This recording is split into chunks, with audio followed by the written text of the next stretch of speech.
What's going on? Yeah, it's just having the crack. It's just having the crack. No, I've no idea at all, man, what the crack is. It's like the Force. That's about the closest comparison I can find to it, really. It's like the Force. It's strong with some people and weak with others. Happy St. Patrick's Day, everyone! I'm not sure it is exactly like the Force, even though he is Irish. It's more like the vibe, We might be isn't pretending to be Irish. it? A good many Irish people end up in New Zealand. They always have, and here are a couple of them. 1952 we came here, thinking about settling here after 60 years. I like everything about New Zealand.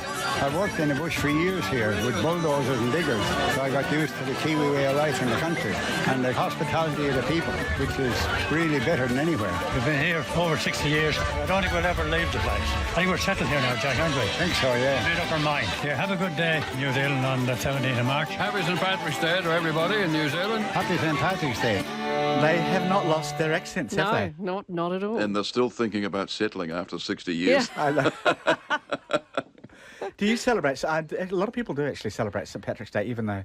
Well, actually, as I speak, we've just put the magazine to bed and my small and very talented team are awaiting my arrival because someone sent us some Guinness, and apparently you do half a champagne flute of Guinness and half of bubbles. It's called a black velvet. So we will be celebrating having sent our magazine to the printers with some black velvet in about 10 minutes. Is that a black velvet? Half champagne, half Guinness? Any bubbles, Right. Lindau or something, and half Guinness. I'm looking forward to trying it. So that's the first time I've celebrated. Normally I'm not a crowd person, so I kind of stay away from pubs with lots of people making noise. It's a dreadful adulteration of the good Guinness. I managed to squeeze in a couple of sensible pints of Guinness before coming on air earlier today. Oh, did you? We couldn't tell. No. And, you couldn't.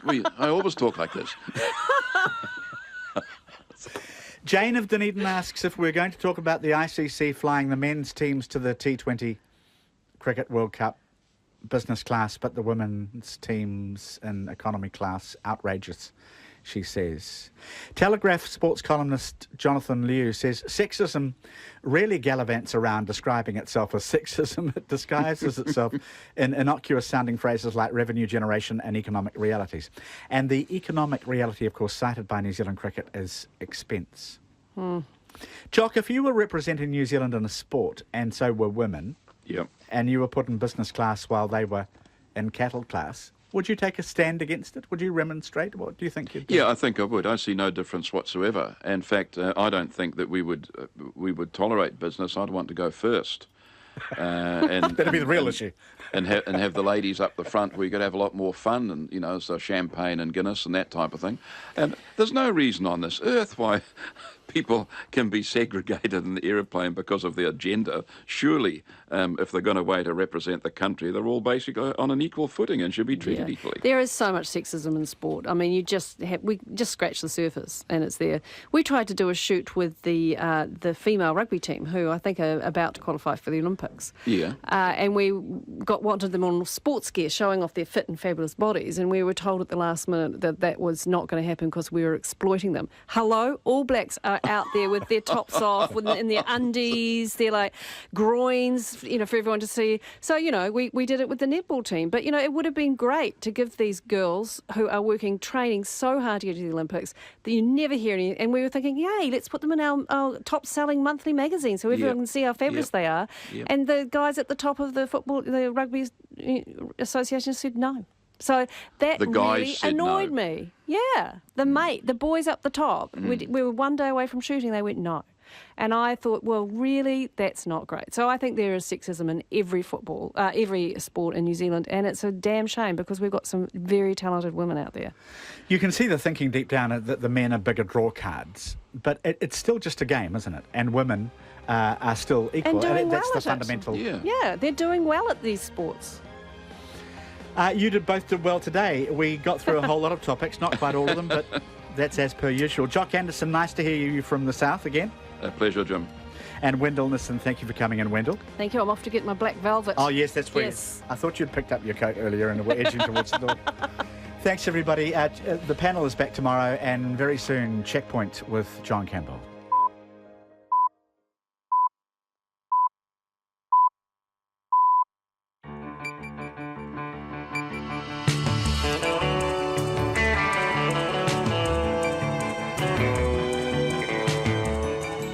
Kia ora everyone, welcome to Checkpoint on RNZ National. I'm John Campbell. On behalf of our excellent team, thank you for joining us. Tonight, were jihadi brides real and potentially a real threat, or a beat-up that the government now needs to apologise for?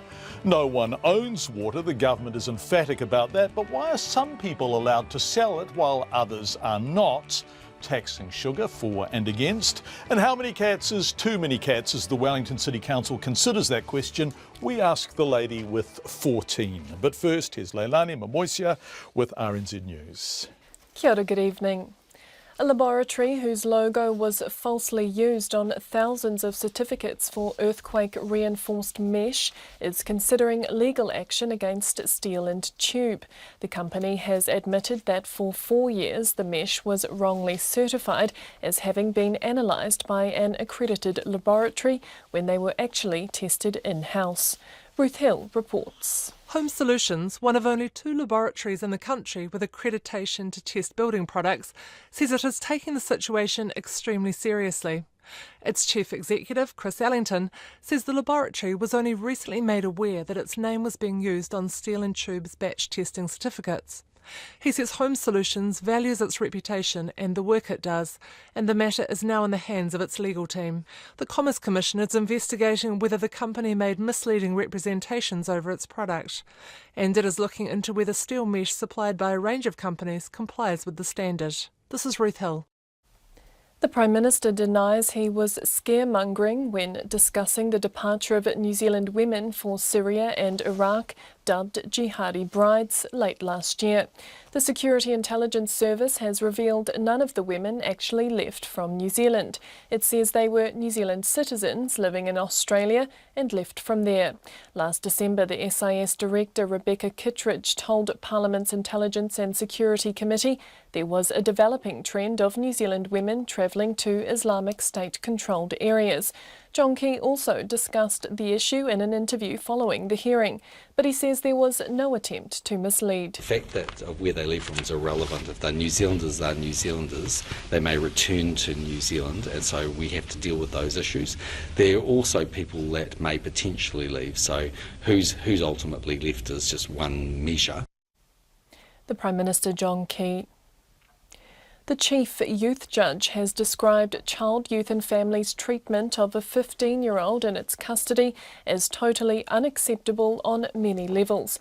He was placed in the care of SIF after being arrested over the kidnapping and robbing of a 79-year-old man in his home. At his bail application hearing, Judge Andrew Beecroft criticised SIF for moving the boy to a Christchurch facility, away from his family for 7 weeks, and suggesting the family group conference could be done via telephone. He also criticised the agency for not telling the family it could pay for them to fly to Christchurch. Judge Beecroft said the agency's behaviour was wrong in principle, against the philosophy of the law. SIF says it has since addressed the judge's concerns, but won't discuss the specific case.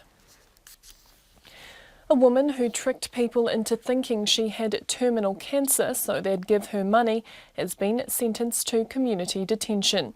The Auckland woman, who cannot be named, obtained more than $26,000 in goods and money.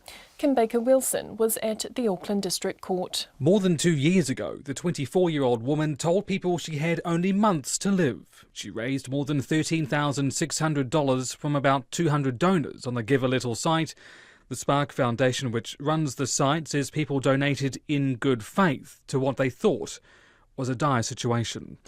Her community detention is for 3 months with a nighttime curfew, and she'll also face intensive supervision for 18 months. In Auckland, Kim Baker-Wilson. The online taxi service Uber will be breaking the law if it begins charging customers in Christchurch. Uber launched in the city today using drivers without commercial driver's licences. It approached the Associate Transport Minister, Craig Foss, earlier this month about hiring drivers without a commercial or P licence in Christchurch, and was told it would have to wait while a review of the sector was carried out. Today, Uber went ahead anyway with a service that will be free for 2 weeks. Mr Foss says he's not able to say how long it will take before an official decision is made on Uber's business model. Craig Foss says as it stands, the company is not breaking the law. The advice I have, because they're not charging, no, they're not, because there's no commercial engagement there. That does change if there was commercial engagement. Craig Foss is not able to say how long it will take before an official decision is made on Uber's business model. And to sport now, the Warriors coach Andrew McFadden has joined his Trans-Tasman counterparts in criticising the National Rugby League's review committee. Warriors forward Ben Matulino and Bulldogs prop David Klemmer were both found not guilty of misconduct after they were referred to the NRL judiciary for suspected foul play in their respective matches. McFadden agrees with Bulldogs coach Des Hasler that the NRL judiciary is lacking in common sense. I didn't think there was much in the tackle, but I know what they're trying to do. You know, we obviously do want to get shoulder charges out of the game, but for me that wasn't a shoulder charge. The rulings mean both Klemmer and Matulino are cleared to play this week. The West Indies batsman Chris Gayle further ignited the World T20 tournament today as he hit a 48-ball century to help his side to a 6-wicket win over England in Mumbai. Windies coach Phil Simmons says we should not get too excited just yet. You think it's a big statement, but there's more to come. It was great to see the way how we played, even from the start. I was happy to see how things went in the field too. So I think the batting will take care of itself, but what we do in the field is going to make us during this tournament. Tonight Sri Lanka plays Afghanistan. And Barcelona and Bayern Munich have completed the quarter-final lineup in football's Champions League after wins over Arsenal and Juventus respectively. And that's the news. So what's the advice for consumers, apart from, stop wearing the vinyl pants every day? Yes, well, you told me you're going to a party wearing them this weekend. In this way up, phthalates, the chemicals that make plastic flexible and cling film cling. But are they bad for your health? Plus the plagiarism scandal rocking the ultra-competitive world of crossword setting. And is your pet insured? From vet bills to vaccinations and even a replacement if your animal dies. This way up tomorrow after 12 here on RNZ National. In the Met Service weather till midnight tomorrow. Northland there's fine spells and a few showers. Auckland to Taranaki including Coromandel, Western Bay of Plenty and Taumaranui. Rain at times with possible downpours in Coromandel, Waikato and Western Bay of Plenty, easing later tomorrow. Taupo and Eastern Bay of Plenty a few showers. Gisborne to Wairarapa showers retreating to the ranges tomorrow with fine spells elsewhere. Wanganui, Manawatu and Taihape showers easing tonight, possible heavy showers tomorrow afternoon. Kapiti and Wellington, cloudy, a few showers in Kapiti spreading south tomorrow evening. Marlborough Sounds, Nelson, Buller, Westland and Fiordland. Rain or drizzle developing tomorrow with heavy falls in Westland and Fiordland. The remainder of Marlborough, Canterbury, Otago and Southland, high cloud tomorrow with a few spots of rain in Southland and Clutha. And Chatham Islands, cloudy periods. And I'll be back with news headlines at 5:30. It's now 5:08. Thank you very much indeed, Leilani. We're going to look in a moment at water. Who owns it? And a somewhat different question, who can sell it? And why? That's coming up. But let's begin with a story that's been very big in the past 24 hours. The Prime Minister John Campbell under fire over accusations that he's been scaremongering over so-called jihadi brides. Checkpoint revealed last night that none of the women who reportedly went to become the jihadi brides of Islamic fighters actually left from New Zealand. They were all living in Australia before they left.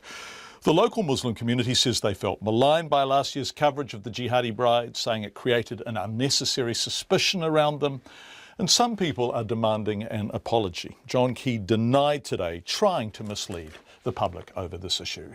We didn't say that. I mean, it was the Director General that made the statement, and what she said was they were jihadi brides. The fact that where they leave from is irrelevant. If they're New Zealanders, they're New Zealanders. They may return to New Zealand, and so we have to deal with those issues.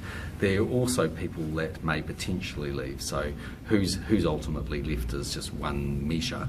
And where they go from, as I said at my post-cabinet press conference this week, we actually, there are a lot of people in the category that we're talking about, not just just jihadi brides, but right across the board, who are dual passport holders. The people that we know, for instance, have identified are operating in Syria or Iraq for ISIL are often dual passport holders. The Prime Minister says no apology is necessary to the Muslim community in New Zealand. He says the relationship with the community is strong. SIS already do. They have quite a big outreach campaign with them, and they speak all the time. But in the end, a New Zealander is a New Zealander. It doesn't matter where they leave from. The issue around the risk, obviously, of anyone that might operate in that way, as a foreign fighter or as a jihadi bride or whatever, the risk is if they return to New Zealand. If you hold a passport, that's where the risk. The risk is only to that individual if they go to the other country, or ultimately if they're a foreign fighter, then obviously the people in that environment. But in terms of New Zealanders themselves, the risk is always for returning people. Do you get the reports on that consultation? I don't get reports on it, but I'm aware of it. I mean, I meet regularly with the director. I think that's the Islamic Women's Council say that there's very little, if not no, engagement. Well, look, there were comments made by the Muslim community that there wasn't enough outreach. I raised that with the directors. They've been seeing them in quite a significant way, so my understanding is that they do. That's the Prime Minister speaking at a media stand-up in Christchurch earlier today. Perhaps inevitably the issue spilled over into Parliament this afternoon. Here's our political editor, Jane Patterson. The Minister in charge of the SIS, Chris Finlayson, told reporters at Parliament it was irrelevant where the women left from. The critical issue is, were they New Zealand citizens? Whether they left from Kingston Smith Airport or Auckland Airport is by the by. And how many times do I have to repeat that? It's becoming one of the great litanies of the modern day. Hazim Arafai is the president of the New Zealand Federation of Islamic Associations. He says the coverage around the jihadi brides was damaging to his community. We have informed the government that there are nothing so-called jihadi brides from New Zealand. We do feel hurt when the Muslim community in New Zealand, which is largely peaceful, is painted with the same brush as that of the terrorist groups. Mr Finlayson says he has a scheduled meeting with about 100 members of the Muslim community tomorrow and has been talking to them about the implications of the intelligence and security review. But he says the government has nothing to apologise for. Well, you just don't go around handing out apologies willy-nilly for no purpose at all. The Greens co-leader Matiria Tude put questions to the Senior Minister Jerry Brownlee in the House, who was answering on behalf of the Prime Minister John Key. Why did the Prime Minister not make it clear that these women did not leave from New Zealand when he said, quote, "There's, in my view, no question that there have been one or two people who have left, and it would appear on all factors that we know that they are going as jihadi brides," end quote. It wasn't actually the Prime Minister who answered the question, but what I can say is that where they leave from is irrelevant. Ms Tude then asked why the Prime Minister had not made it clear the women had left from Australia. When he said, quote, "There's, in my view, no question that there have been one or two people who have left, and it would appear on all factors that we know that they are going as jihadi brides," end quote. It wasn't actually the Prime Minister who answered the question, but what I can say is that where they leave from is irrelevant. And she asked whether the Prime Minister would apologise. To the many Muslim women that he alienated when he misled the public into believing that women were leaving New Zealand to become jihadi brides. The Honourable Jerry Brownlee on behalf of the Prime Minister. On behalf of the Prime Minister, no, because there is only one person in this House who has identified these people as being Muslim. The Greens are considering whether the failure of Mr Key and SIS Director Rebecca Kitteridge to make it clear the women left from Australia, not New Zealand, would reach the threshold for a complaint to Parliament's Privileges Committee. From Parliament for Checkpoint, Jane Patterson.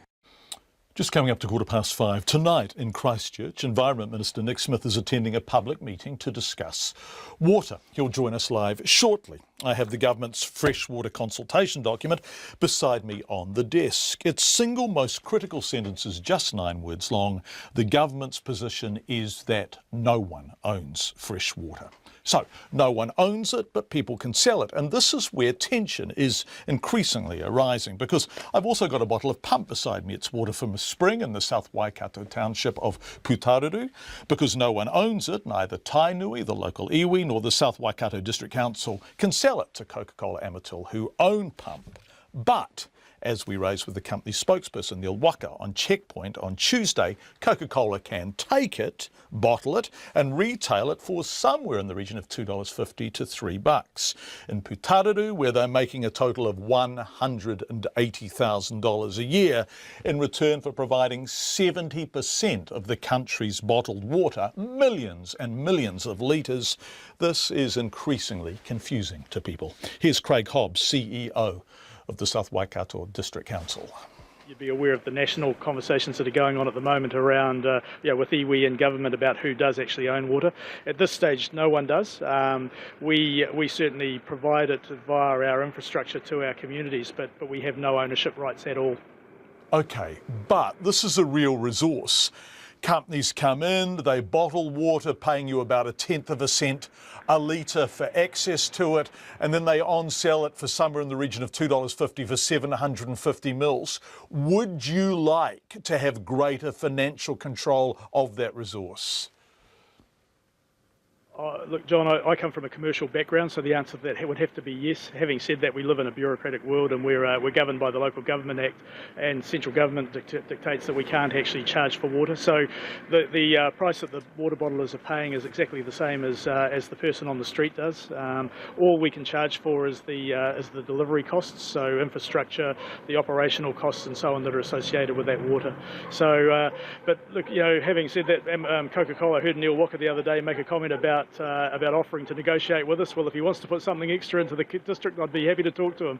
There's a real irony here, isn't there, Craig, in that the retailer makes money out of water, the wholesaler, the distributor make money out of water, the companies that take the water from you make money out of water, the government makes money out of water through GST, but you, the community who have the water, don't make any money from it. No, that's correct, John, in terms of real sense of dollars coming into the council coffers. And our advantage really is the fact that those businesses are employing people in our district and creating jobs, and that's really where we see the economic benefit, I guess, and why we're happy to offer them water out of our municipal take, because they do employ a number of people in the town of Putaruru and the wider district. Okay, at the moment you're getting somewhere in the region of 1/10 of a cent per litre. If you were able, say, to charge 1 cent a litre to the commercial operators, if theoretically you were able to do that, what difference would that make? Look, it's huge. I mean, at the end of the day, we are a small rural district. We've got high deprivation levels in some parts of the district. People are on fixed incomes and they struggle to pay their rates. It's a reality. The more we can supplement that income through other means, the better, really, to be honest. But because of the constraints around legislation, we struggle to do that. Now, Craig, you were standing, for people not watching this, for people listening, you were standing beside a sign that seems to have a tap coming out of it. What's that? Yeah, so because we do have such fantastic quality water, and it's the best quality water in New Zealand, John, we want to make that available to everyone. The people of Putaruru generally get access to that through their taps, but we thought we'd make water fountains available through town where people can come in if they're passing, or even if they are locals but perhaps aren't on the tap supply or the potable supply, can come and get water out of this fountain. Okay, so and that's pure and they can do that for free? Water. They can, yes, absolutely. Is that the same water that's going into pump bottles? Pretty much. There is an element of chlorination in this water here, so there's a valve that stops, because we chlorinate the water and make sure we obviously get all the greeblies out of it. The water bottle companies do that in their own right, in their own premises. We have a valve that stops the water running back into their premises that comes into our municipal supply, just to differentiate that those additives we put in the water. That's Craig Hobbs, CEO of the South Waikato District Council. So setting aside chlorination, the water fountain he was standing by when we spoke and the water in this pump water bottle on the studio desk here both have the same source. One is effectively free, the other is somewhere in the ballpark of $3 a litre. So Putaruru can't commercialise its water, but water companies like Coca-Cola Amatil, Aquasplash and New Zealand Quality Waters, who are also in Putaruru, can.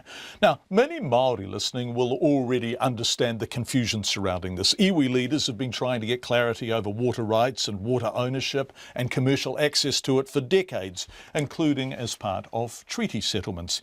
Here's Rahui Papa, chairman of the Waikato Tainui Tribal Executive. This issue was raised well in advance of the 1995 settlement, and it was set aside for Waikato Tainui anyway. It was set aside, and then in the river discussions, there's actually a disposition clause that says if the Crown ever acts or mentions that they own water, then we have to go back to the table to have a discussion about it. Because at that time, no one owns water, and the government is sticking to that line. But there are distributions and allocations that are consented, that are approved, and we want to have an equal footing with those entities like the Coca-Colas of this world. OK, so Coca-Cola can make money out of water. In fact, they can make money out of your water because it's coming from Putararu, which is Tainui country, but you can't make money out of the same water. That's right, and so, that's an inequality that we want rectified. We think that there should be an allocation on an equal basis and equal footing in a consenting process. A lot of this has got to do with the management of fresh water. So even if you own the land that the spring comes from, doesn't necessarily mean that you have a management right or control over that water. This is a shambles, isn't it? It's a shambles, and we've been talking to the government about this for about 4 terms of government now, about sorting out a way to do it, and it's always been put into the hard to do basket. Rahui Papa from Tainui, and we should point out that he said 4 terms. Rahui told me that it does go back to the last Labour government, who were as cautious about their response to it as the current national government is. Joining us now live from Christchurch, where he's about to attend a public meeting discussing exactly this subject, is Environment Minister Nick Smith. Minister, nice to have you on the programme. Thank you for joining us. Yes, privilege to do so. Oh, well, I'm delighted. Why are you in Christchurch? Why are you discussing fresh water at this time, having public meetings? What's that about? What's behind that? Well, we published a document last month that we launched in Tekapo called Next Steps on Fresh Water. And that policy paper is one that I'm having a series of about a dozen public meetings around the country about the government's proposals to improve the management of New Zealand's pretty plentiful resources of fresh water. OK, and one of the chapters begins, the chapter Iwi Rights and Interests in Fresh Water, begins with the very definitive statement: the government's position is that no one owns fresh water. Correct. And what we mean by that is in terms of natural water bodies. So if you're talking about the aquifer or the river or our lakes, we're saying no, nobody owns that fresh water there. Now, obviously, there are people that then use that water to provide products, whether it be apples, whether it be dairy products. Absolutely, absolutely. And they charge for those. And equally so, the local council takes water out of the aquifer, it puts it down a pipe, it treats it, it may chlorinate it, it filters it, and it charges you for the services of the delivery and the filtration. It doesn't and is not lawfully able to charge you for the raw water itself. OK, and this is where the confusion arises, doesn't it? Because and we're using the example of Putararu because 70% of the country's bottled water is put there. And I guess bottled water is not quite the same as horticulture or agriculture or whatever, because value is being added. With bottled water, you simply put it in a bottle and make about 250% profits. So why can't Putararu, why can't Tainui make money, or the South Waikato District Council, when Coca-Cola Amatil can? In other words, isn't the process flawed? No, I don't accept that. Because of any iwi around the country wants to apply for a water permit, they can do on exactly the same basis. So they can run the business themselves and bottle it themselves. Indeed. But wouldn't it be simple? Wouldn't it be simply better to say to, for example, the South Waikato District Council, OK, there can be a commercial water rate. You can charge 1 cent a litre, for example, which isn't going to cripple anyone, for the companies currently here bottling it. And the difficulty there, John, is that if you're going to charge for the taking of water to put it in a plastic bottle, why would you be any different to the person who uses it for a car wash, or uses it to make fruit juice, or uses it for the huge dairy, seed, or kiwi fruit, or any other industry? Because the reality is that the amount of water that is used to put into plastic bottles is such a diddly squat portion that it is almost a non-event. Absolutely. Okay, so around New Zealand's freshwater Minister, the management. conversation we're having, that's the universal and the particular, isn't it? So let's set that aside and say, why isn't there a system? Why can't this government or the previous government or any government come up with a system that fairly and reasonably puts a value on commercial water use? Is Rahui Papa right? Is it simply too hard for governments to do that? No, it doesn't make sense, because the moment you start charging for the natural water resource, whether it be from the lake or whether it's from the river or whether it's from the aquifer, that you are going to get as many problems as what you solve. We do allow, in the very discussion paper that I'm about to have in Christchurch, says that the regional council can charge for the science, the management, the education and the enforcement of freshwater. That is the proposal. But no, you can't charge for that natural resource any more so, John, than we allow people to charge for the air that you breathe. Yeah, but hold on a sec. People, this is really arbitrary, isn't it? I'm not giving you a hard time. It's just confusing. Some people are making a lot of money out of water. Other people can't. In Auckland, you pay for water, although Metro Water says that you're paying for the pipes that bring it to you. But by God, they're expensive pipes. And so, boy, it just seems vaguely arbitrary now. If you're a horticulturalist, you pay for land. You pay for the seeds you put in the land, but you don't pay for the water. If you're a dairy farmer, you pay for the cows, you pay for the land the cows are on, but you don't pay for the water. Are you intimidated by Māori here? Are you simply scared of having to deal with them the moment you say water have a value? No, my view is about practicality. So, for instance, are you going to charge the farmer who owns a piece of land for the water that falls from the sky on his property? What happens if it falls into the creek on his property that he then sucks out to put in the drinking water for his farm animals or for his farmhouse? In my view, look, I'm sorry, fresh water is like the fresh air. It is provided by nature, and that going down the road for charging it is going to create more problems than what it's worth.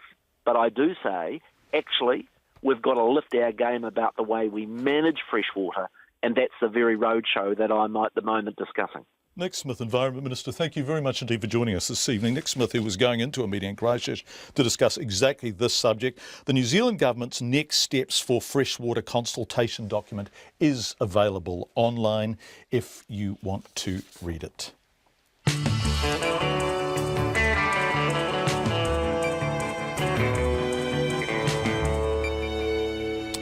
Just some breaking news. The BNZ building in New Plymouth has been evacuated after heavy rain caused the roof there to collapse. The second floor roof caved in this afternoon and the bank was closed. This is in New Plymouth. Rain has also caused sewage outflows and localised surface flooding in the town. We will have more from our reporter there later in the program. Coming up next on Checkpoint, the Commerce Commission launches an inquiry into Steel and Tube's earthquake reinforcing mesh, and he survived 2 world wars and his wife and children were killed in Auschwitz. The oldest living man is revealed. In fact, we're actually going to go to that story now before the 5:30 news. Israel Crystal has survived both world wars and his wife and 2 children died in the Auschwitz concentration camp. When he was rescued in May 1945, he weighed just 37 kilograms. By golly, he's seen the worst of what humanity has to offer. But now the Guinness World Records has confirmed Israel Crystal is officially the oldest living man. Here's Gavina Gray from Reuters. 112-year-old Holocaust survivor Israel Crystal has been recognized as the world's oldest living man. His mother died when he was 7. His father was drafted into Russia's army and died during the First World War. And then during World War II, Crystal lost his wife at the Auschwitz death camp, although he survived and later moved to Israel. His son Haim says overcoming the hardships made his father a fighter. And he has to survive. I think this makes him very strong inside, and it helped him after it to pass other things, other severe things. But the key to his father's long life, says Haim, is his optimism, his determination to see that the glass is half full. What an extraordinary life. The building manufacturer Steel and Tube is facing possible legal action and a Commerce Commission investigation over thousands of certificates for earthquake-reinforced steel mesh. The company gave customers certificates that appeared to show the mesh had been tested by an independent, accredited laboratory when it hadn't. Steel and Tube's share price lost 3% of its value today to close at $2.29. Ruth Hill reports. Home Solutions Chief Executive Chris Ellington says the laboratory only recently found out that its name was being used on Steel and Tube's batch testing certificates.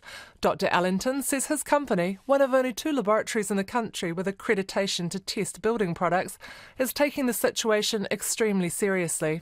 It values its reputation and the work it does, and the matter is now in the hands of its legal team.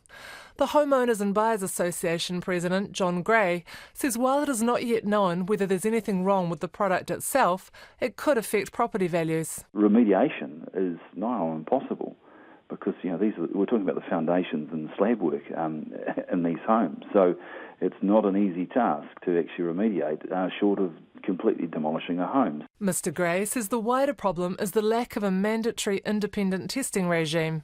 He's pleased the Ministry of Business, Innovation and Employment is looking at making third-party testing compulsory. It's a little bit poacher come gamekeeper in terms of the approach to the certification of these products. And we need a more robust system. We need more confidence in the products that we're seeing across the board. The Institution of Professional Engineers says it would support full independent certification. Its president, Andrew Reid, says when using New Zealand-made products, engineers normally have a high level of confidence. As an industry, and this is the broader construction industry, we do rely on the various elements of that industry, manufacturers being one, to make sure that their products meet the relevant standards. And we, both as engineers and society, need to have confidence that they are appropriately certifying their product. However, certification by an accredited laboratory is not cheap, and construction costs in New Zealand are already up to 25% higher than in Australia. The Cement and Concrete Association, whose members produce 40 million cubic metres of concrete every year, have used an independent third-party quality assurance auditor for the last 4 decades.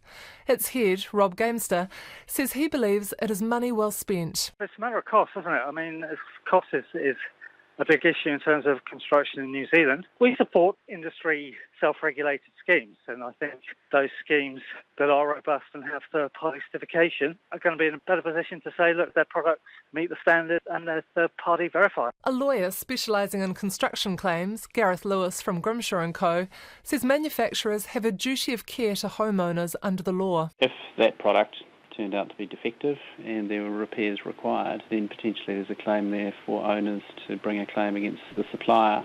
A claim could only be brought within the 10-year period in the Building Act, so any claim in relation to building work must be brought within that 10-year period. The Commerce Commission says it's investigating whether Steel and Tube made misleading representations which would breach the Fair Trading Act. A spokeswoman has also confirmed to RNZ that the Commission will now include more products in a separate investigation into whether steel mesh supplied by a range of companies complies with the standard. For Checkpoint, Ruth Hill. And Ruth brings us to 27 minutes past 6. Coming up, the news headlines in about 20 seconds with Leilani. Also, the UK adopts a sugar tax, so is it time for New Zealand to follow? Uber starts its engines in Christchurch, but is it allowed to? And the Wellington City Council cracks down on cats, chickens and feeding animals in public. Feed them in private. But first, here's Leilani Mamoisia with the headlines. A laboratory whose logo was falsely used on thousands of certificates for earthquake-reinforced mesh is considering legal action against Steel and Tube. The company has admitted that for 4 years the mesh was wrongly certified as having been analysed by an accredited laboratory when it was actually tested in-house. Holmes Solutions, one of only 2 laboratories in the country with accreditation to test building products, says it's taking the situation extremely seriously. The Prime Minister John Campbell denies he was scaremongering when discussing the departure of New Zealand women for Syria and Iraq, dubbed jihadi brides, late last year. The SIS has revealed none of the women actually left from New Zealand. It says they were New Zealand citizens living in Australia and left from there. The BNZ building in New Plymouth has been evacuated after heavy rain caused the roof to collapse. The roof on the two-storey building caved in about 2:30 and the bank was closed. Rain has also caused sewage overflows and flooding in New Plymouth. The council has so far received more than 110 calls from the public about flooding, and more heavy rain is forecast. The Chief Youth Judge has described Child, Youth and Families' treatment of a 15-year-old in its custody as totally unacceptable on many levels. He was placed in the care of SIF after being arrested over the kidnapping and robbing of a 79-year-old man in his home. An Auckland woman who tricked people into thinking she had terminal cancer so they'd give her money, including through Give a Little, has been sentenced to community detention. The online taxi service Uber will be breaking the law if it begins charging customers in Christchurch. Uber launched in the city today using drivers without commercial driver's licences. And it's 25 to 6. Thank you very much indeed, Leilani. Let's turn to the economy now. It confirmed a kind of recovery following a lacklustre first half of 2015, growing 0.9% in the 3 months to the end of December. The second quarter in a row, it's done so. So up. Again, services led the charge, helped by a swelling population as people spent more on eating out and overseas travel. That offset weaker agricultural production. Milk prices down, of course. For the second year, growth edged down to 2.5%. Our economics correspondent, Patrick O'Mara. Patrick O'Mara, that's a fine St Patrick's Day name, Patrick. Anyway, it's lovely to have you on the program. I'm not drinking green beer, John, believe you me. You know what, though? You're sitting on the telly with Wellington written across your chest, and it's written in green, which I think is very decent of Radio New Zealand to do that. You haven't stuck one of those leprechaun hats on, have you? God, embarrassing. No, we haven't. Anyway, Patrick, you've been looking at the numbers. What are we to make of 0.9% in that last quarter? Well, I suppose, John, if you take that 0.9 in December and the September quarters, 1.8 for that half year. So, look, does confirm a recovery from what was a pretty lacklustre start to the year. And internationally, New Zealand really does look top of class. You know, Australia came in at around 0.6 for the quarter, the UK 0.5, the US 0.3. And even on an annual basis, only Australia has beaten us at that 2.5% level. So look, all looking pretty good in that sense. And of course, you know, Bill English can say, look, despite the pressure that we're seeing on dairy farmers at this present time, look, the economy's performing pretty solidly, and you know, and inflation remains low. But look, what some economists are saying, that if you strip out that population growth from the annual growth, so, you know, around that 2.5%, much of that is actually population growth. And once you strip that out and look at it on a per person basis, it's very, you know, it's very mediocre, it's reasonably small. And for some economists, the real trick is that, yes, you can get a sugar hit from just adding more people to the population who spend more money, but the trick is to make sure that you can actually make these people more productive over time, and that means putting investment in, and at the moment we're not seeing the benefits of that. So what are the projections when people are having those kinds of discussions and they're looking forward? What are they picking in terms of projections for growth? Well, some of the economists are still looking for pretty reasonable growth, perhaps not as good as the 0.9 that we saw in the last quarter, December quarter. But say even for the March quarter we're in at the moment, there's some talk around the 0.6, 0.7% mark. So look, it's still going to be a fairly strong economy. You've still got tourism doing quite well. You've got construction doing very well. Look, I think the risk obviously is the dairy. And you have talked about it quite often on the show, and we talk about it quite often about how that's going to filter through into the economy over time. But look, it's not going to stop the Reserve Bank cutting interest rates again sometime this year. You've got a slowing world economy, those dairy wobbles that we mentioned. You've got ebbing inflation, expectations, and low inflation in general. So economists are still thinking the Reserve Bank is going to cut again from that 2.25%, a record low, perhaps as early as next month. Wow. Patrick, can you just give us the markets before you go? Thank you so much. I can indeed, and I should probably point out too that while I may be filling in for business, of course they do provide very kindly these numbers to me. Look, the top 50 index, it ended up 11 points at 6573. Look, the dollar trading at around 67.6 US cents. It got a bit of a jump from those GDP numbers, but also the Fed sounding a bit more dovish at 89 Australian cents. Okay, thanks so much, Patrick O'Mara. Nice to talk to you, Patrick.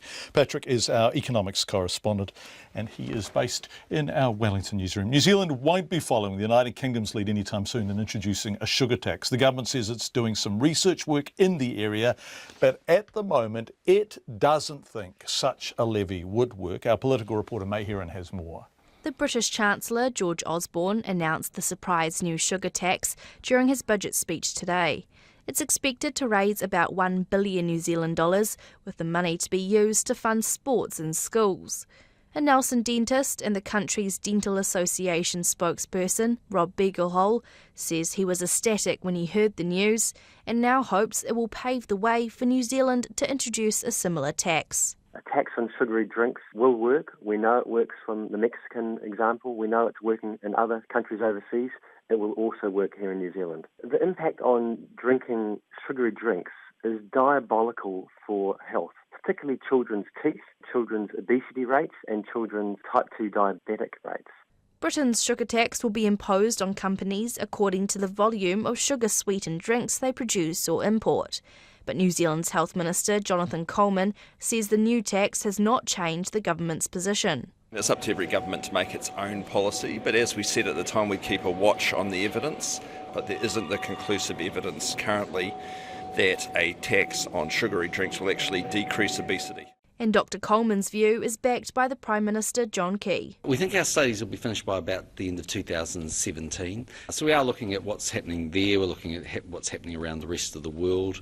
But look, overall, at the moment, we're not convinced that it would have a material impact on obesity for young people. But the Green Party's health spokesperson, Kevin Haig, says there is evidence and the government needs to stop protecting the junk food industry at the expense of New Zealanders.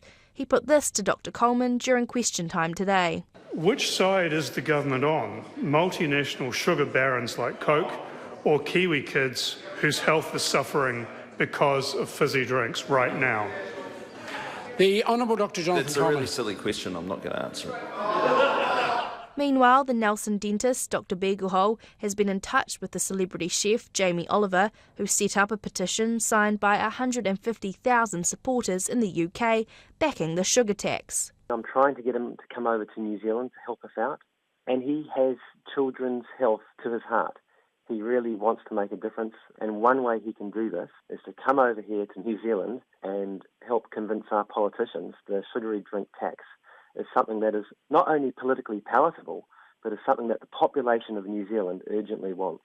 The Health Minister says there's no single solution that will fix obesity, and it's working with the private sector, schools and families to tackle the problem. From Parliament for Checkpoint, May Heron. The online taxi service Uber has been warned it will break the law if it begins charging customers in Christchurch. Uber has launched its service in the city today using drivers without commercial driver's licences. The service is free for 2 weeks, but as Colin Young reports, there will need to be a law change before Uber can start charging people. Uber approached the Associate Transport Minister Craig Foss earlier this month about hiring drivers without a commercial or P licence in Christchurch and was told it would have to wait while a review of the sector was carried out. Today, Uber went ahead anyway with a service that will be free for 2 weeks.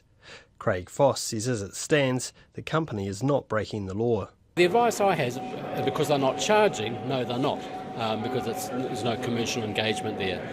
That does change if there was commercial engagement. Craig Foss says he's not able to say how long it will take before an official decision is made on Uber's business model, but he says the P licence system that regular taxi drivers have to go through at a cost of $2,000 is important from a safety perspective. The P endorsement process that's what it's all about. There's no 100% guarantees, but they're good, solid thresholds to give public the assurance of, say, health certificates, of any police knowledge, as well as any earlier convictions, etc., etc. So I think most New Zealanders would expect and value the police involvement in P endorsement. Uber is already operating in Auckland and Wellington, but unlike the drivers there, those in Christchurch only need to pass a $20 background check for criminal convictions and driving history. Uber New Zealand's general manager, Oscar Peppert, says launching the service today without the government's permission is about showing it the model can work.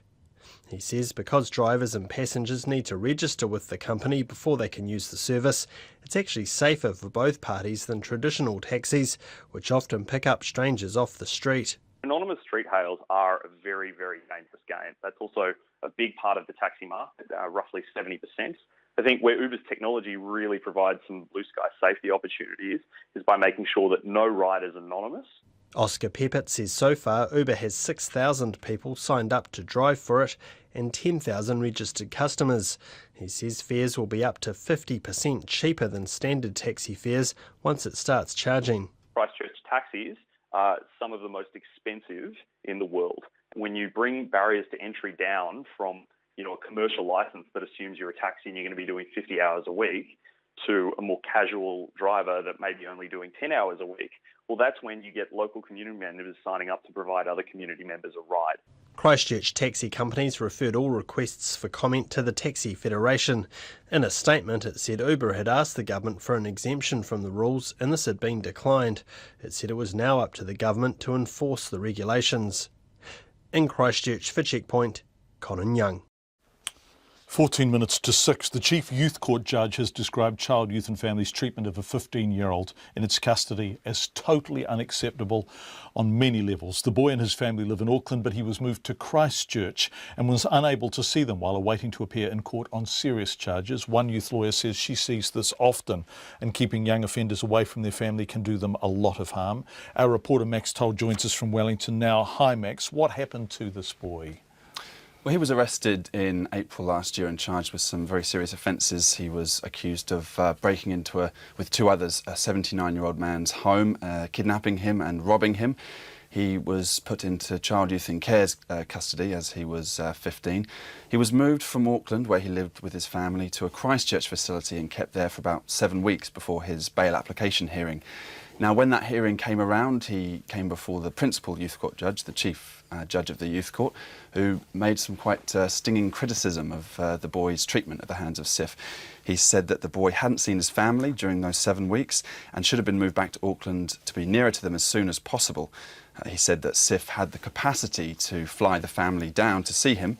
The SIF said that they had left messages on the mother's phone telling them they were able to do this. The mother said that she never received those messages.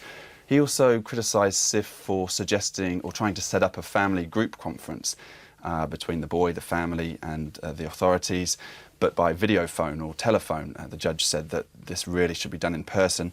The very strong words he used to describe SIF were wrong in principle, contrary to the philosophy of the law, and on so many levels, as you say, totally unacceptable. Max, they are strong words. You've spoken to a youth lawyer about this.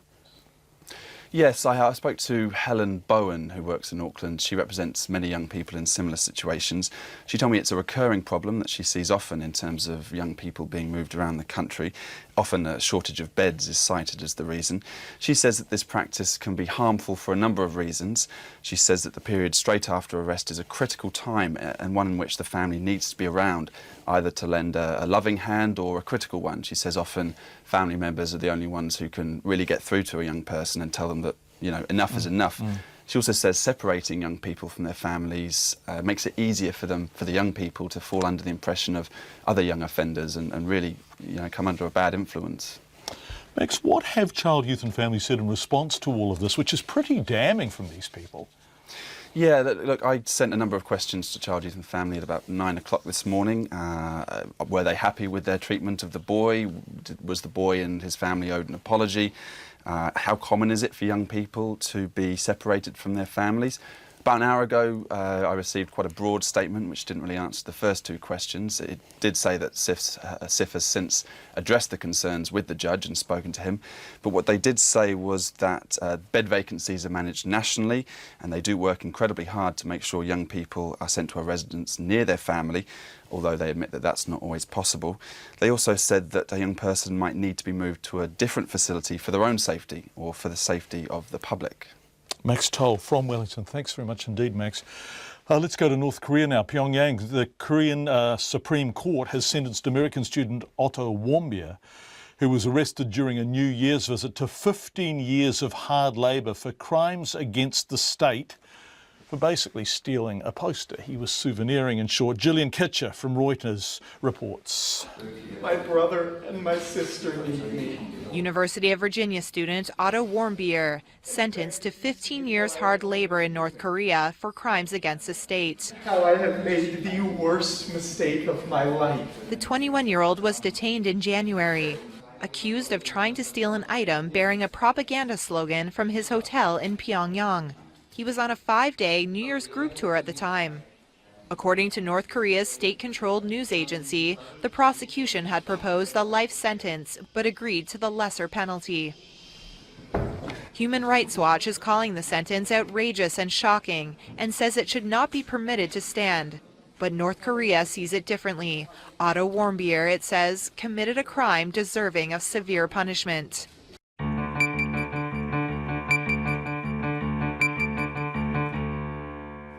Questions are being asked about the future of the country's biggest sporting stadium, Eden Park, despite a financial lifeline being continued by the council. The 50,000-seat stadium pays its way on a day-by-day basis, but it simply can't afford the big-ticket upgrade that will be inevitable in a decade or so. That's seen one Auckland councillor call on the government to fund future investment. Here's our Auckland correspondent, Todd Nile. Just over 4 years after the All Blacks World Cup triumph on home turf, the future of Eden Park is back on the agenda. The government funded $200 million worth of stadium upgrades for the World Cup, and the Auckland Council guarantees a $40 million loan taken out by the Trust Board, which owns the stadium. The council's just agreed to extend that guarantee, but Councillor John Watson isn't happy with the stadium's long-term outlook. Given Eden Park's de facto status as a national stadium, then this situation is one that should be getting addressed by the government. There were plenty of people willing to bask in the reflected glory of the World Cup, but now when it comes to actually dealing post-World Cup, then we have this entirely unsatisfactory situation. The Eden Park Trust Board and the council agree that while the stadium runs at a small profit, it doesn't make enough to fund the next upgrade, a decade or more into the future. Councillor Chris Darby wants direct ratepayer control. Whichever way you skin this, it's our liability. It rests with us, and things will shake out here in the future. Yep. And I think the sooner the better, so that it ultimately does sit with our respective CCOs, so that we own it directly rather than indirectly. The government's in the process of handing over to the council the 5 seats it currently appoints to the Trust Board, but that won't make the council the owner. Eden Park is surrounded by increasingly valuable houses, and resource consents limit the number of night games or concerts it can stage, also limiting its ability to earn money. The Deputy Mayor, Penny Hulse, says the council will face tough decisions when it signs off the 30-year citywide development blueprint, the Unitary Plan, which may further limit night events. And if you're lucky, a market with 7 people selling crocheted booties. So, somewhere in the middle is a really tough conversation. If this is going to be going on into the future, it needs to be a viable and vibrant space. Eden Park's future has been further clouded with renewed talk that Auckland needs a multi-purpose downtown stadium, although no one knows where it might go or who would pay for it.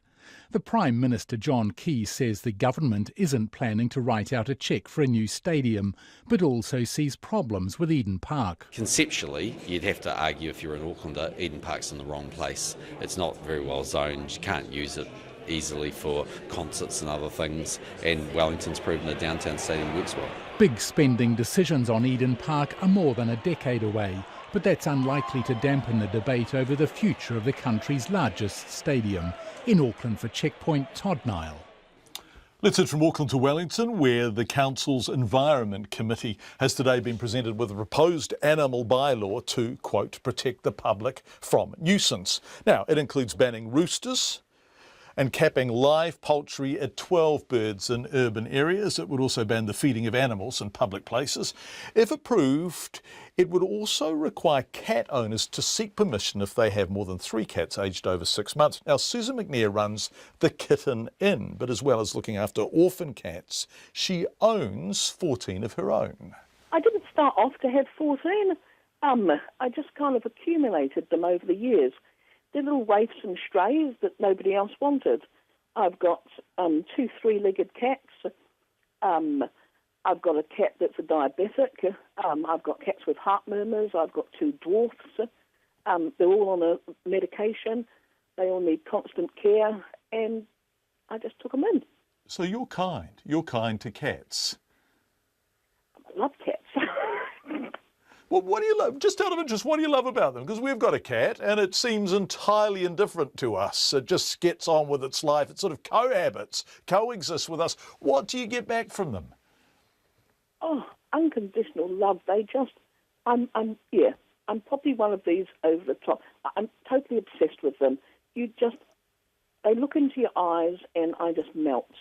So if somebody said to you, hold on a sec, Susan, you've got to get rid of 11 of them, you can have a maximum of 3, how would you feel about that? Devastated. Who is going to take on the rest of my cats? Are they going to euthanize them? Who's going to pay for all that? There would be an outcry. And I couldn't imagine a vet euthanizing a perfectly healthy cat or, any of mine, but okay, so not perfectly healthy. But that doesn't mean that they don't deserve to live just like any other cat. So, and it's like, how are they going to police that? Is it going to be neighbour turning in neighbour?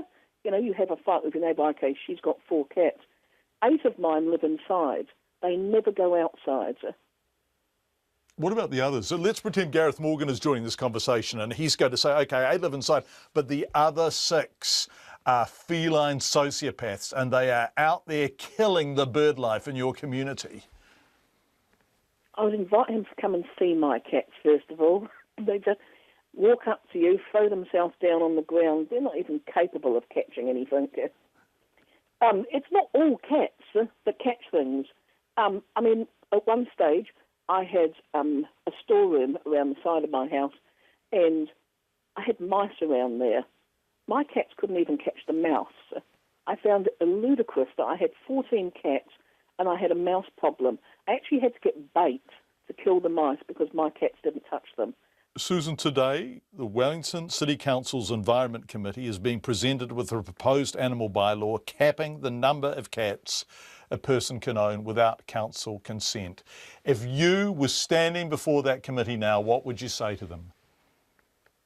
It's not responsible owners that you need to target. It's the people that don't take care of their cats. And I don't see why or how they can justify the fairness in attacking or, restricting people like me who have 14 cats, who look after them, and they're attacking the wrong people. Susan McNair, who is the owner of 14 cats, and if Peggy, our cat, is listening at home, I want to unreservedly apologise, Peggy, for implying that you're not a very valued part of our household. I'll give you an extra biscuit when I get home. A UN report ranking the world's happiest countries puts Denmark at the top and Burundi at the bottom of the 157-country list. New Zealand ranks 8th, just ahead of Australia. Take that, Aussie. Gillian Kitchener from Reuters reports.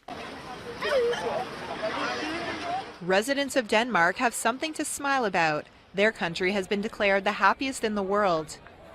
The 2016 World Happiness Report ranks happiness by 6 factors, including healthy years of life expectancy, social support, and GDP. Denmark leads the pack, with Switzerland next, then Iceland, Norway, Finland, and Canada. The report was compiled by independent experts ahead of the UN's World Happiness Day on March 20th. The United States placed just 13th, not surprising according to the head of the Sustainable Development Solutions Network, Jeffrey Sachs. We're chasing the wrong things for what the public really needs and wants. Our social fabric is deteriorating. Social trust is deteriorating. Faith in government is deteriorating. But there are many countries faring far worse, including Afghanistan and Syria. Although the report shows that Burundi is the least happy place to live.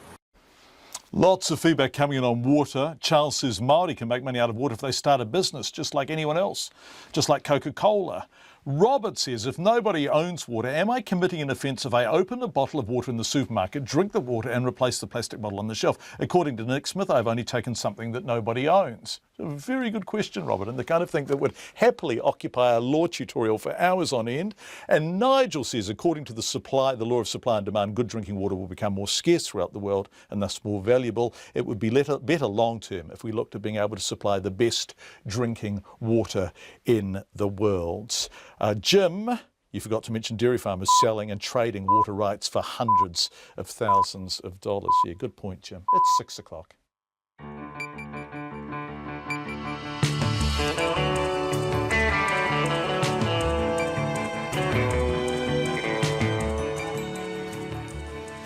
Welcome to Checkpoint, everybody, on RNZ National. I'm John Campbell. It's lovely to have you with us. We have half an hour to go. We're going to go back to Putaruru in the next half hour, where 70% of New Zealand's bottled water is taken, and we're going to talk to the Mayor about how they feel about giving so much water and making so little money from it. Has the government overestimated the cost of extending copyright laws? This is a weird one, this one.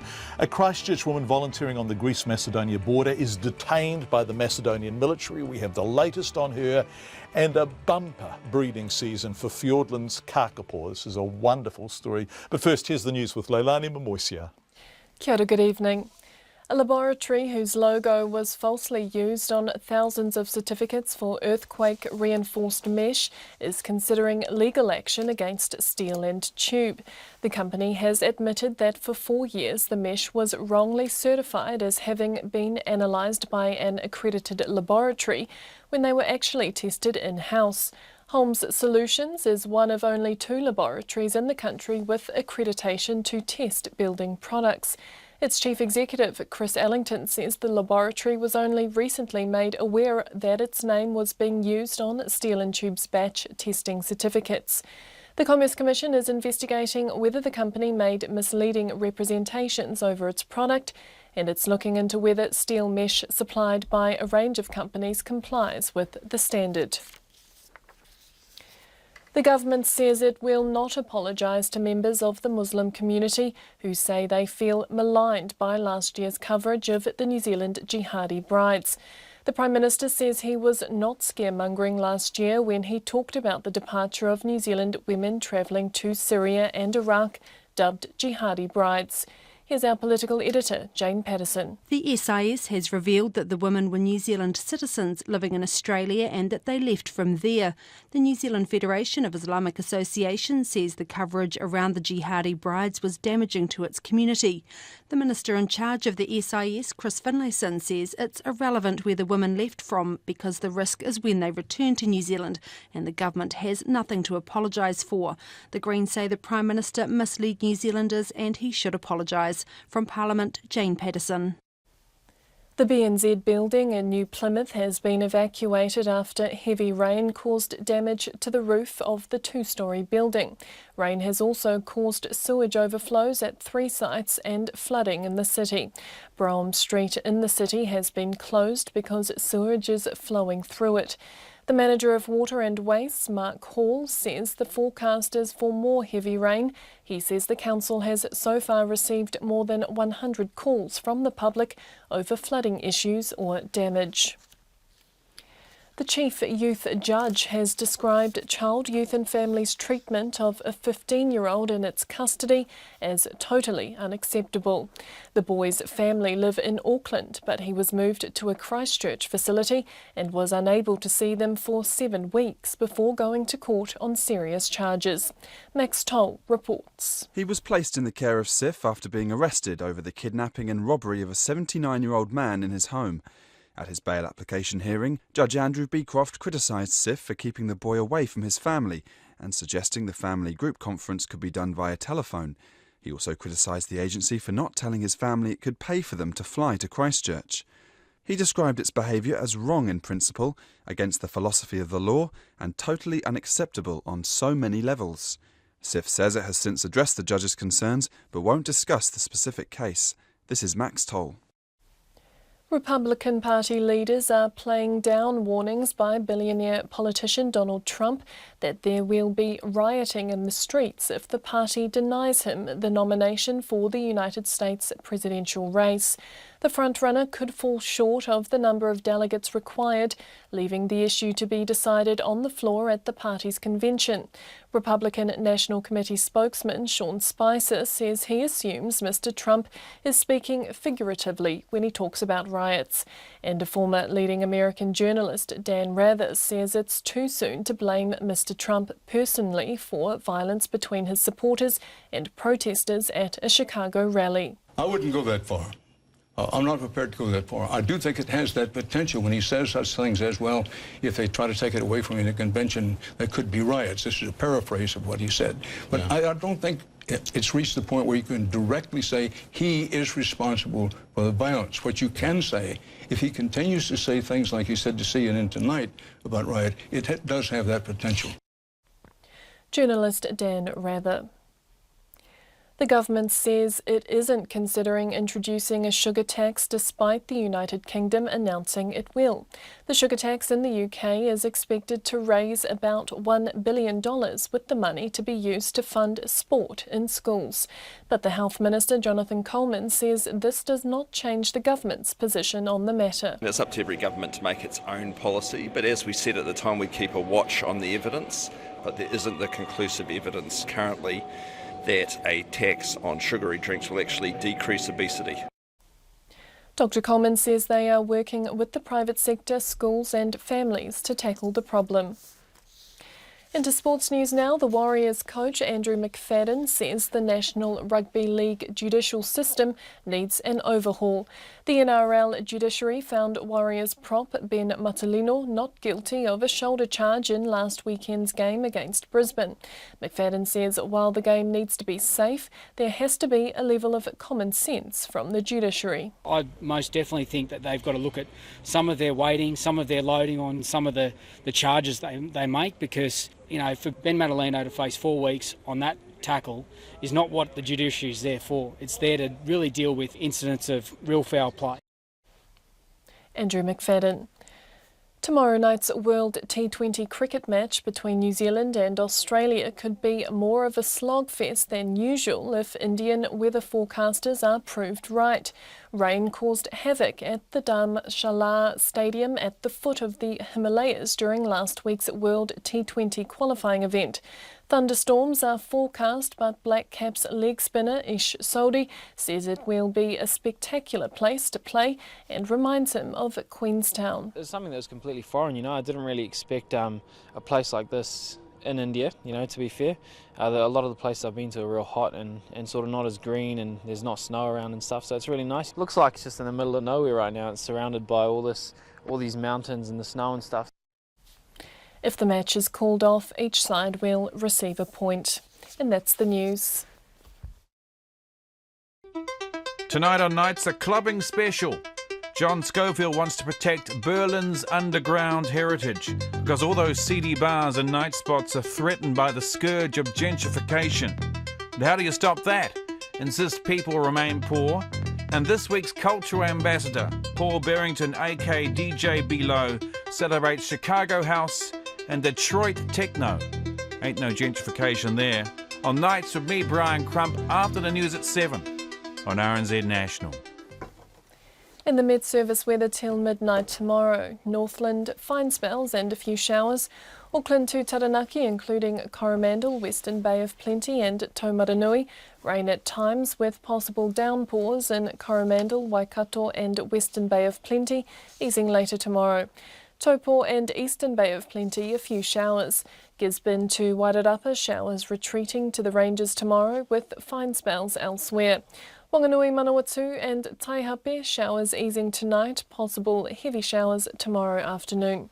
Kapiti and Wellington, cloudy, a few showers in Kapiti spreading south tomorrow evening. Marlborough Sounds, Nelson, Buller, Westland and Fiordland, rain or drizzle developing tomorrow with heavy falls in Westland and Fiordland. The remainder of Marlborough, Canterbury, Otago and Southland, high cloud tomorrow with a few spots of rain in Southland and Clutha, and Chatham Islands, cloudy periods. And it's 6:09. Thanks, Leilani. I was waving bits around and coming and going, a model of professionalism putting up with me. Thank you very much indeed.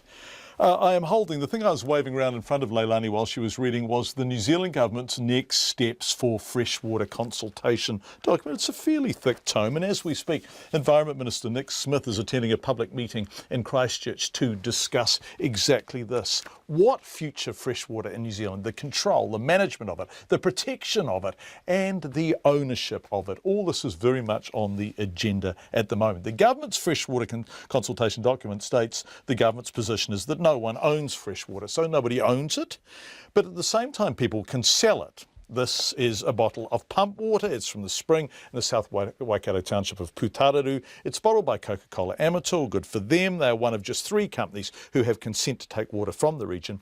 And as we raised with the company's spokesperson, Neil Waka, on Checkpoint on Tuesday, it means it can be taken and bottled for somewhere in the region of $3. So they get $3 for it. Putararu get nothing for it. The water is in Putararu. What do the people of South Waikato think of all of this? And what are the implications in terms of the government's consultation document? Our reporter Alex Ashton went to find out.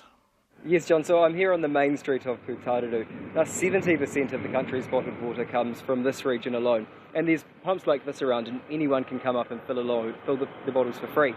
The thing is, though, this is the exact same water as Coca-Cola Amatil and a few other companies use. I was across at the dairy before. I bought a bottle for $3.50, and then I came and filled up my own bottle from home, and it's exactly the same water. Now, the South Waikato District Council says its hands are tied here. It doesn't own the water, so it can't sell it. It does charge a service fee, though, to Coca-Cola Amatil. It's about $1. It's $1 per cubic metre, which works out to 10 litres for 1 cent. Now, we spoke to the council's chief executive, Craig Hobbs, about this, and this is what he had to say. We're recovering around about $180,000 a year from all the bottlers in our district, and as I say, that's the same contribution that everyone else makes at pro rata to infrastructure, to keeping the water clean and fresh, and also putting money into our asset reserves so that when we do have to renew or replace water supply infrastructure, that we have that money available. So, John, we also asked what would happen if the council were to charge, say, just 1 cent a litre to some of those companies. Look, it's huge. I mean, at the end of the day, we are a small rural district. We've got high deprivation levels in some parts of the district. People are on fixed incomes and they struggle to pay their rates. It's a reality. The more we can supplement that income through other means, the better, really, to be honest. But because of the constraints around legislation, we struggle to do that. Right, Alex, that's the council CEO, Craig Hobbs. But you've also been speaking to the mayor there, right? What's he saying? Yes, I spoke with the mayor, Neil Sinclair, as well. Him and the chief executive both say the water stuff here has created jobs, and that's a good thing. Although Neil Sinclair did say it is a confusing issue. It's absolutely confusing. But think of my concrete factory here. My concrete factory here uses a heck of a lot of water to make concrete. They put their water into concrete and then sell it to Fonterra to build a great big factory.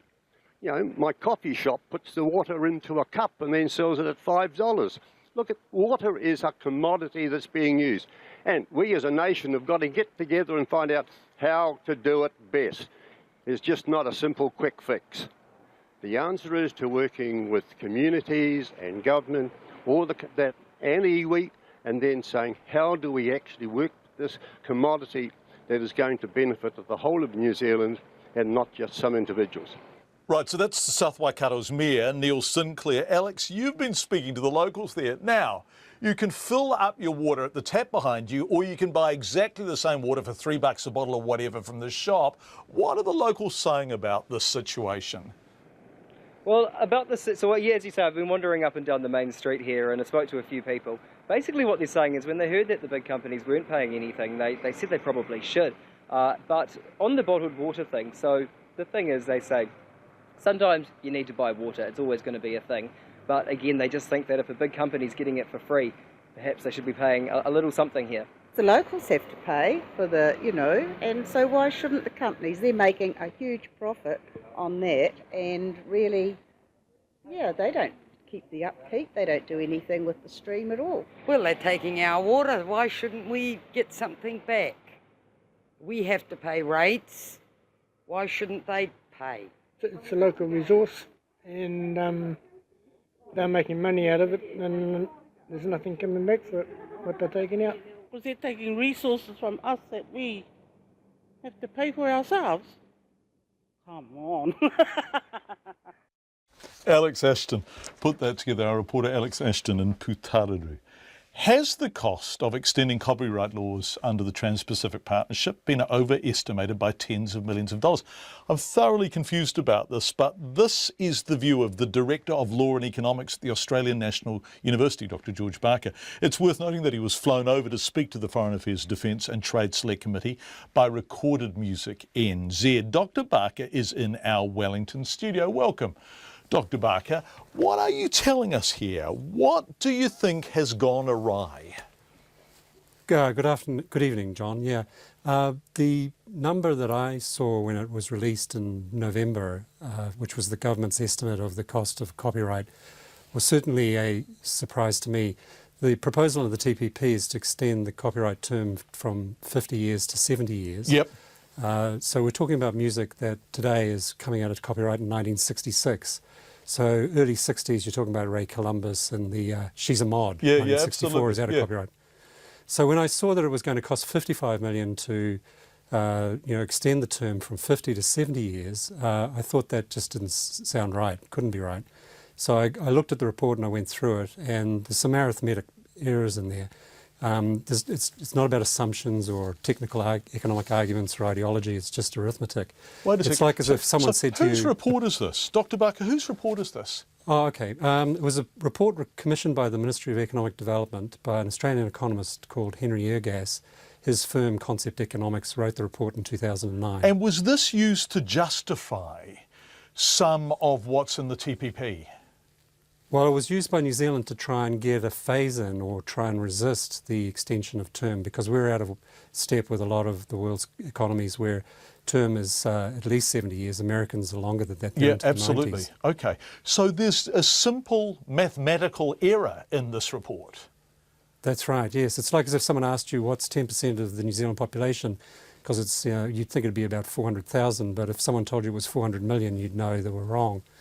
When you look at the 55 million and break it down, it's in three parts. They look at music and books and film. Yeah. And for music, they estimated 17 million of the 55 and 18 million for books. Now, books have independently got their economists to look at it too, and they've come up with the same problem. It's out by over 200 times, in actual fact. This is not a small error. It's a big error. In fact, I'd say it was an enormous error. So how peculiar. So how do you think it happened? Well, we don't know. I mean, the problem is that the data and the report that was given has been lost. We can't actually replicate the analysis. And Concept Economics, the firm's gone bankrupt in the year in which they wrote the report, so we can't track it down. But simply, it could be something as simple as the decimal point in the wrong place.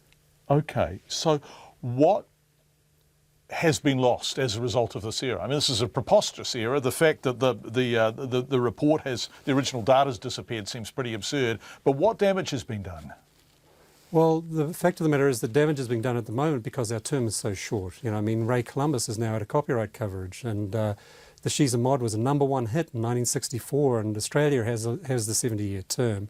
So he and his companies and others could be earning money at this time.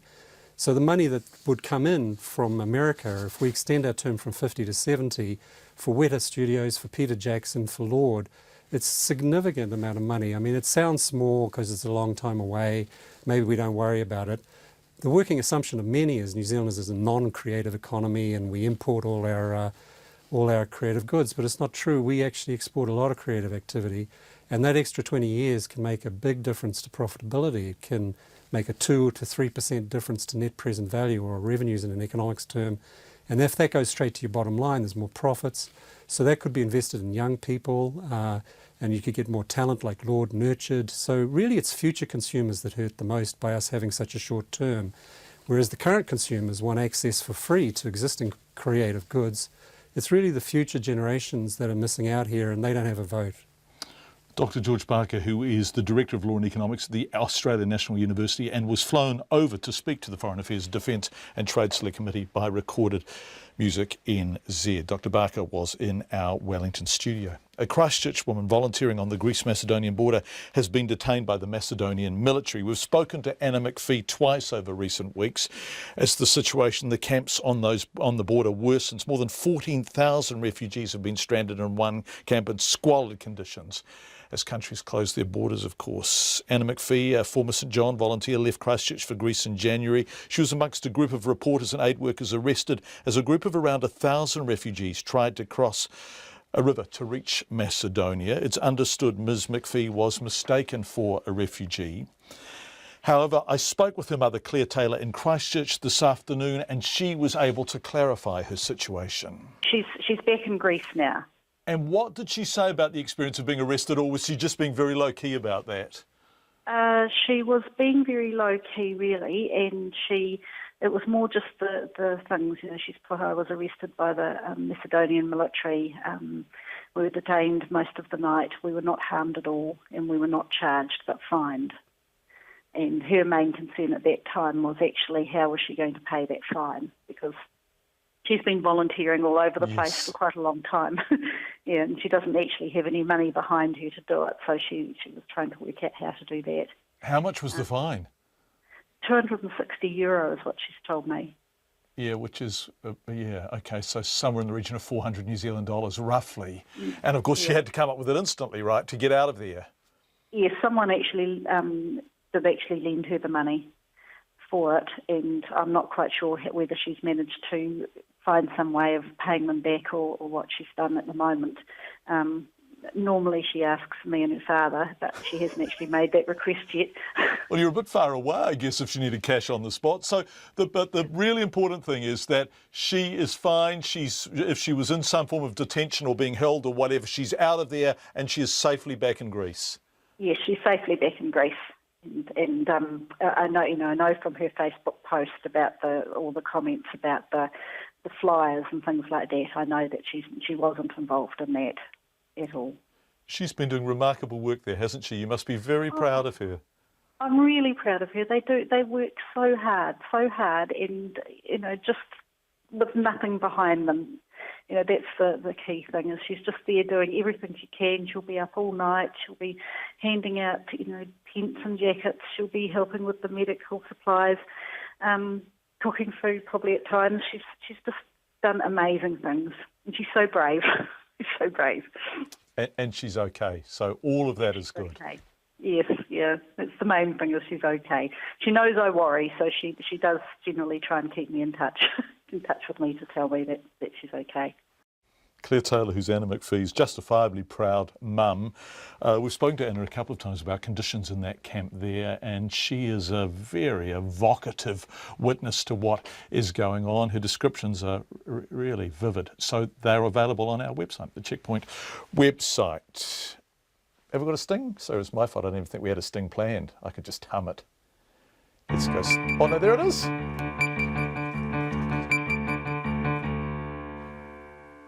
22 minutes past 6 is the time. Coming up on Well Watch PM at 6:30 with Elizabeth Brown, another showdown looms between Barack Obama and senior Senate Republicans. Goodness, business as usual. And more details about a suspected mafia killing in Melbourne. This was a lawyer who was just walking home and somebody walked up to him on the street and shot him in cold blood. Extraordinary. Finally tonight, the kakapo breeding season has got off to a dream start. Doc staff are particularly hopeful about the kakapo on Anchor Island and Codfish Island. Among them a 17-year-old bird carrying a precious Fiordland kakapo gene, who's never bred before. Kakapo are a threatened species, but this bird already has a clutch of eggs. And last night, Doc tweeted a picture of her sitting on his second nest of 3 fertile eggs. Deirdre Verco is Southland's Kakapo Conservation Services Manager. One of the highlights of the season for us has been the fact that a particular bird named Kuia has bred for the first time. And why is Kuia so important? Now, I think to understand Kuia's importance, we need to talk about her father. So Kuia's father was Richard Henry, and Richard Henry was an old kakapo who was discovered or caught in 1975, and he was living about 1,000 metres high up on the sheer walls of the Gulliver Valley in Fiordland. And it was quite a celebration on the day that he was caught, because right throughout the 70s, there was a team of very dedicated, hardy souls who were trying to find what were considered to be the very last kakapo left. And they managed to find in total about 18 birds, and all of them were male. So Richard Henry, one male kakapo, and he was the only one to survive out of those 18 and join the rest of the population. Thankfully, a small population was found on Stewart Island in 1977, and that included females. So Richard Henry was the only male from Fiordland, and from New Zealand, in fact, who managed to group up with the birds from Stewart Island and go on to produce. And so Kuia was one of Richard Henry's offspring. Yeah, that's right. So Richard Henry spent those last 35 years of his life living on small predator-free islands that probably seemed quite tame to him. I think they went up to about 300 metres height in total. So he had it pretty easy. But 23 years later, he finally got on with another female called Flossie. Go, Richard Henry. And so they produced, yeah, can go Flossie. And they produced 3 chicks, Sinbad, Gulliver and Kuia. So Kuia has mated this year for the first time. We've been waiting for 18 years for one of Richard Henry's offspring to produce their own.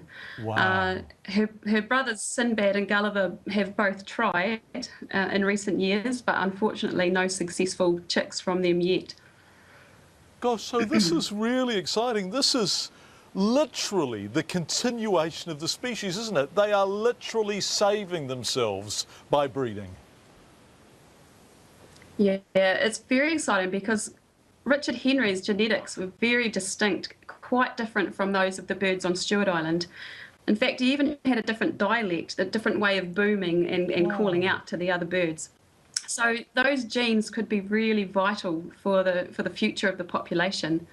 So to have one of his offspring finally get into the game and produce, yeah, we're really rapt. Right, so when will you see the chicks? When are your eggs going to hatch? Right, so Kuia, fortunately, she was one of our first females to get into the action this year, and she produced 1 clutch of eggs quite early on. We found the clutch at the end of January. Unfortunately, she decided to nest in a seal colony, so it wasn't a particularly nice area really, and she was quite harassed by sandflies. So when the staff found her, they saw that she was quite agitated on the nest. She was running in and out, sandflies everywhere. So of course, if you were a kakapo ranger standing there watching this happen, knowing just how important those precious eggs are, must have been very daunting.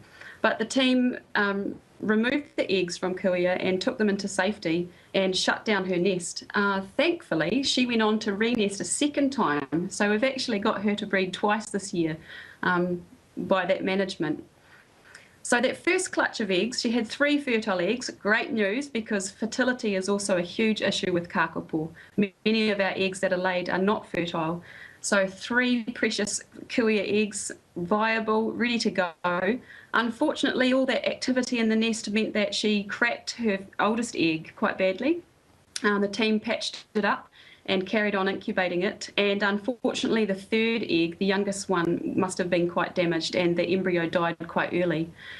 So the 2 chicks of that first clutch did hatch, and we were very, very sad that the first chick died at about 4 days old. And that was possibly as a result of some kind of infection due to that crack in the egg. So that was quite gutting for the team, but the second chick from Kuia's clutch is alive and well. It's about 24 days old now and thriving, so we definitely have one more Fiordland bird out there. And recently her second clutch has been checked and she has another 3 fertile eggs. So that's absolutely stunning, and her first egg from that second clutch is due to hatch on about the 26th of March. We will report on the hatching of that egg. It's glad tidings. Deirdre Verco reporting there. We're just looking at Deirdre. That was a Skype interview, so if you were listening, Deirdre was just grinning from ear to ear throughout. And we were thinking of Nicola Toki too, who talks about birds on Checkpoint from time to time. Most recently, she was talking about the beautiful albatross in Dunedin, and she grins from ear to ear from throughout. So on a sample of 2, we can conclude that if you want true happiness in your work, work with native New Zealand birds. That's it. If you're a child listening and you're wondering what you're going to do with your life, native New Zealand birds is the answer. Right, lots of feedback on cats and water. 14 D6 well-cared cats will do less harm over their lifetime compared with 3 undesexed cats, says Reese, which is a very good point, and I can't argue with it, Reese. Flaw with opening the water bottle on the shelf at the shop. Surely that's breaking into someone else's property. You've damaged the seal, right? Says Eddie, responding to the argument that you should be able to drink water in the supermarket if no one owns it. My cat is still glaring at the TV in horror, John, says Eddie. I apologise unreservedly to your cat. Magnificent species. Chris says, I'm tempted to stop paying for water entirely and buy a pump for my rainwater tanks instead. I have rainwater tanks in order to grow a garden in the summer using water collected during the rainy parts of the year in West Auckland. I therefore reduce my water waste component by allowing my Westie clay to stay sufficiently moist to grow an edible garden. It does not go down the stormwater sewer system at all, yet I'm penalised for having to pay for wastewater as if it did. It's outrageous, Chris. We're going to look at that. Lots of people complaining about water in Auckland. And Mike, your email is magnificent. You've done the maths on it and worked out that if you paid a cent a litre for the water going over the Clyde Dam, that would be $528 million a day. We like having people as brainy as you listening to us. Thank you, everyone. See you tomorrow. RNZ News headlines at 6:30. A laboratory whose logo was falsely used on thousands of certificates for earthquake-reinforced mesh is considering legal action against the company concerned, Steel and Tube. The government won't apologise to members of the Muslim community who say they feel maligned by last year's New Zealand jihadi brides coverage. Heavy rains damaged the roof of the BNZ building in New Plymouth, forcing its evacuation. And the Chief Youth Judge has described Child, Youth and Families' treatment of a 15-year-old in its custody as totally unacceptable. Our next news and weather is at 7.